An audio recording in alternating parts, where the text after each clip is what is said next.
Abang aja lah yang balap-balap bang. Ini mobil bukan untuk balap-balap ini bang ya, untuk cari makan ini. Oke bang.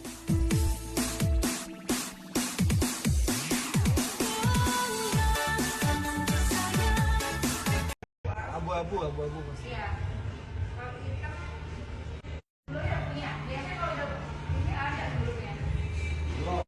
Kasus pemukulan yang dilakukan Mario Dandi Satrio terus berbuntut panjang.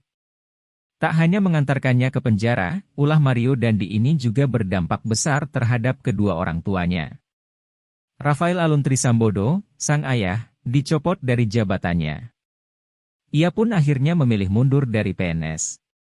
Namun, di sisi lain, harta kekayaan mantan pejabat eselon 3 Direktorat Jenderal Pajak ini tetap akan diusut.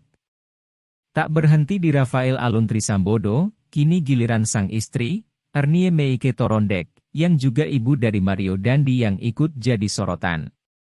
Sebagai istri seorang pejabat pajak yang memiliki harta kekayaan 51 miliar rupiah, ibunda dari Mario Dandi punya gaya hidup yang tak kalah mewah. Jika anak pejabat pajak itu gemar pamer motor dan mobil mewah, lain halnya dengan sang ibu. Istri Rafael Alun Trisambodo ini gemar memamerkan tas brandingnya dengan harga fantastis. Ia juga kerap memamerkan beberapa rumah mewahnya yang dilengkapi dengan fasilitas kolam renang dan ruangan gym. Rafael Alun Trisambodo bersama istri dan anak-anaknya tinggal di kawasan elit dan memiliki beberapa rumah. Rumah-rumah mewahnya itu disebut-sebut berada di kawasan Jakarta, Yogyakarta hingga Manado.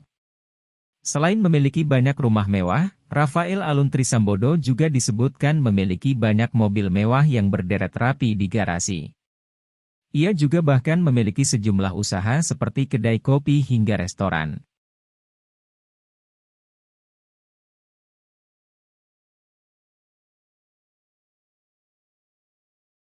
Kasus penganiayaan yang dilakukan anak mantan pejabat pajak, Mario Dandi Satrio 20 tahun terhadap Cristalino David Ozora 17 tahun terus diusut polisi. Setidaknya ada 2 perempuan yang menjadi saksi dalam kasus ini. Dalam kasus penganiayaan terhadap David ini, polisi sudah menetapkan 2 tersangka. Tersangka pertama adalah Mario Dandi Satrio, yang merupakan anak mantan pejabat pajak, dan Shane alias S alias SLRL 19 tahun.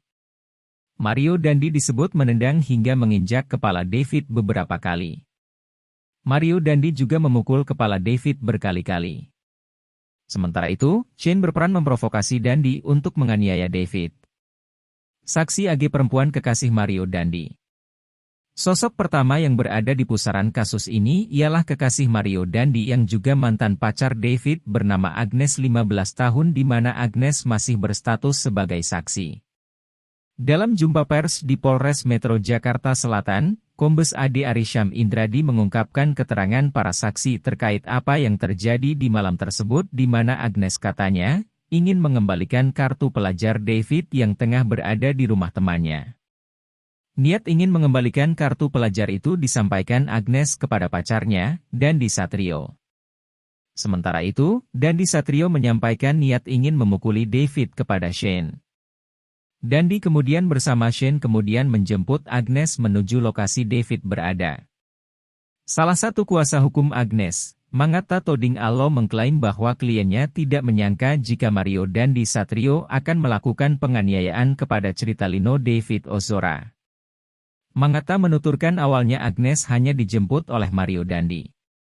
Menurutnya, Agnes sempat memperingatkan berkali-kali agar Mario Dandi tidak melakukan hal yang tidak-tidak kepada David.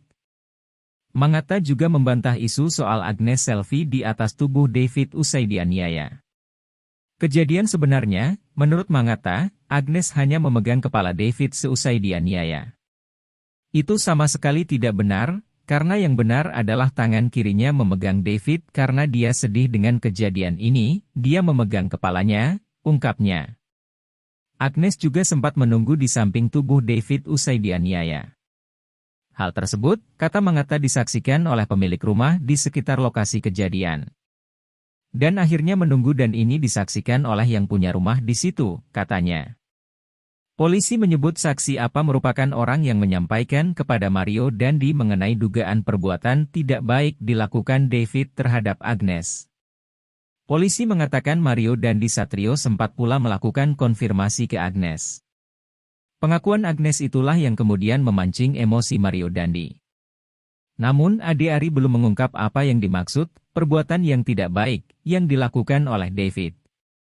Mario Dandi juga diketahui kerap memamerkan mobil Rubicon yang bernopol asli B2571 PBP itu di media sosial.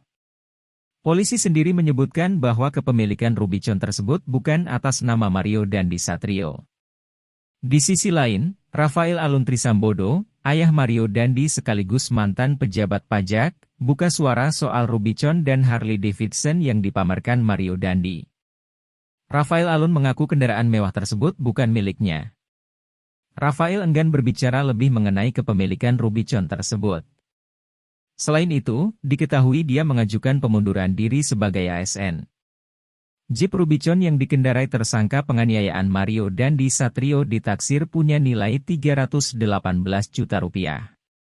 Jeep Wrangler Rubicon yang dikendarai Mario Dandi Satrio saat menganiaya Cristalino David Ozora masih menuai sorotan.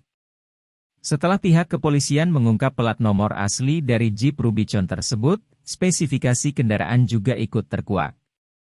Sebelumnya pada saat kejadian, Jeep Rubicon itu mengenakan plat nomor B120 dan ketika dicek polisi, plat nomor tersebut ternyata bodong. Sementara plat nomor asli dari Jeep Rubicon itu adalah B2571 PBP.